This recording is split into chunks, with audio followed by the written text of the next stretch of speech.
teman-teman semuanya pada pagi hari ini?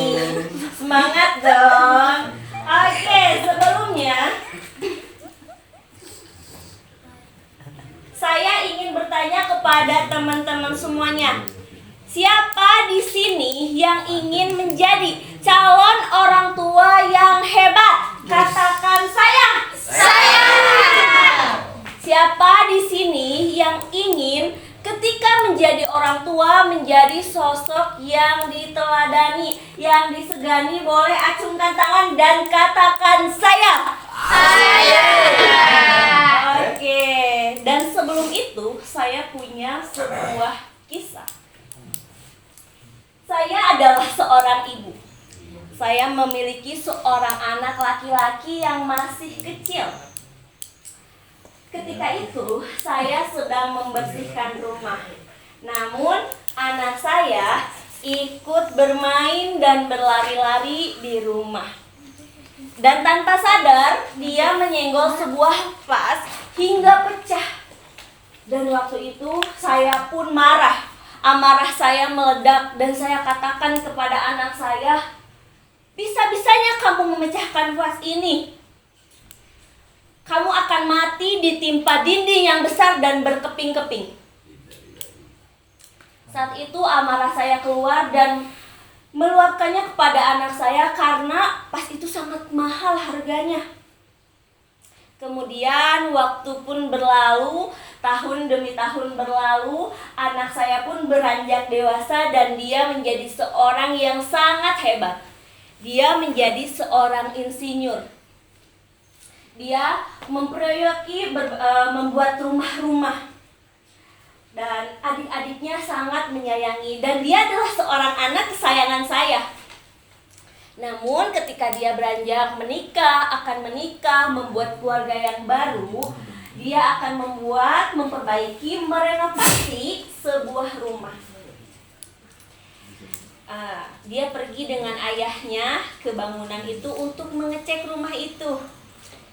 Namun tiba-tiba ada suara reruntuhan yang jatuh. Lalu semua pegawai pun dan suami saya datang untuk menghampiri kejadian itu, suara itu, dan tanpa disangka anak saya ada di bawah reruntuhan itu.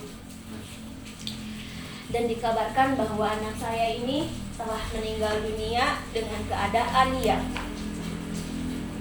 tidak disangka-sangka, dengan keadaan yang mengenaskan.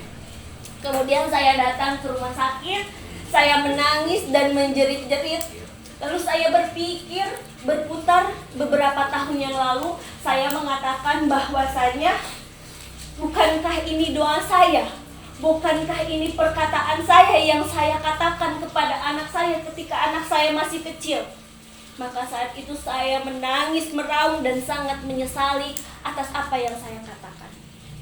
Dari cerita tersebut dapat kita simpulkan bahwasanya kata-kata seorang ibu, kata-kata seorang orang tua adalah hal yang sangat penting dan tidak bisa sembarangan untuk diucapkan. Nah, oleh karena itu kita sebagai calon orang tua atau sebagai orang tua tidak boleh untuk berkata semena-mena, tidak boleh marah-marah, tidak boleh gampang untuk tersulut emosi. Oke, nah di sini siapa yang tidak ingin marah-marah ketika nanti mendidik anak-anaknya?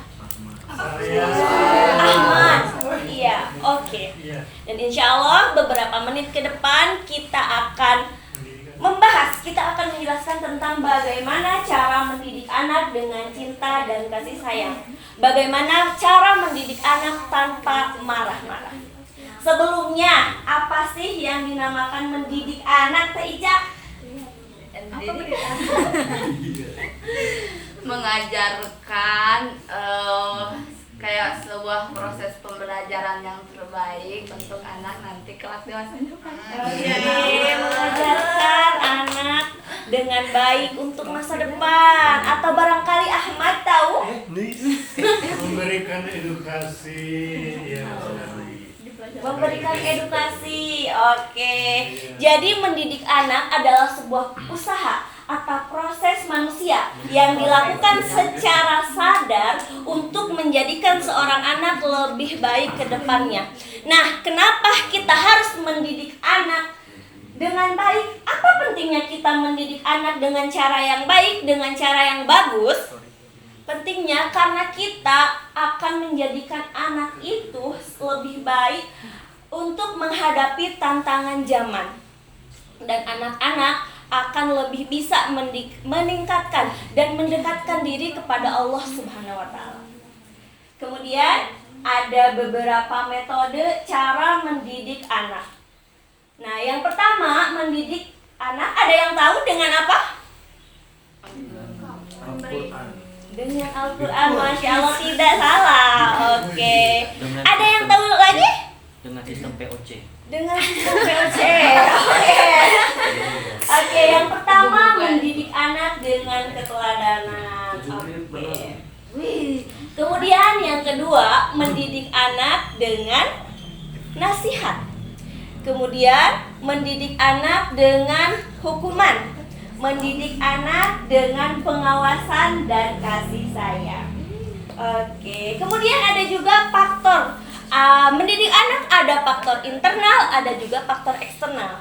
Dan kita sebagai calon orang tua mendidik anak sebagai faktor apa? Internal. Oke, eksternal ya, dari luar. Gitu. Kalau internal sebagai anaknya dong. Oke. Kemudian bagaimana cara mendidik anak supaya tidak marah-marah, dengan kasih sayang, dengan cinta? Ada yang tahu? Nah, saya akan menyingkatnya dengan kata HBD. HBD. Bukan happy birthday ya.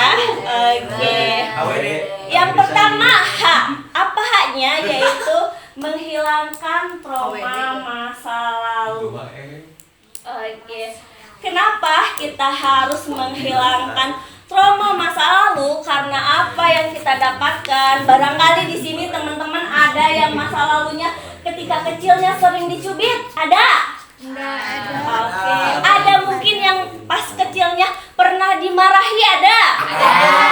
Ada yang pernah dikurung di kamar mandi, ada? Oke. Nah, itu adalah rantai ya, yang nantinya karena kita saat ini adalah pelaku di masa depan.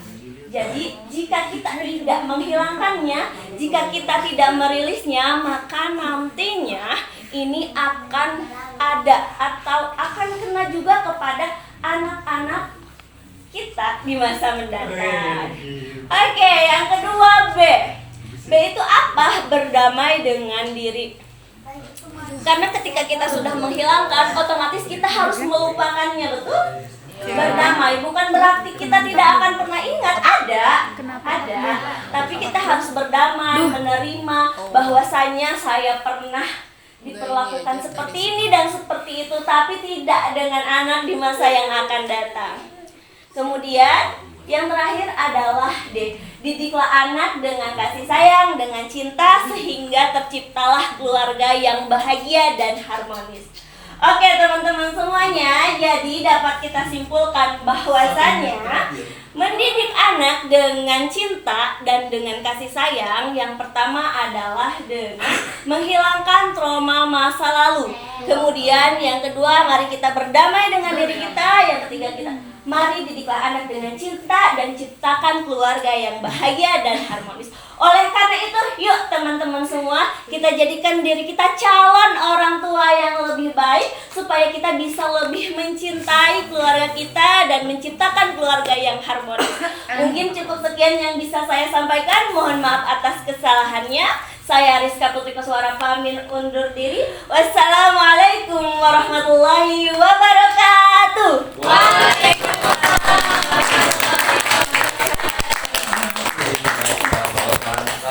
Tepuk tangan dulu dong.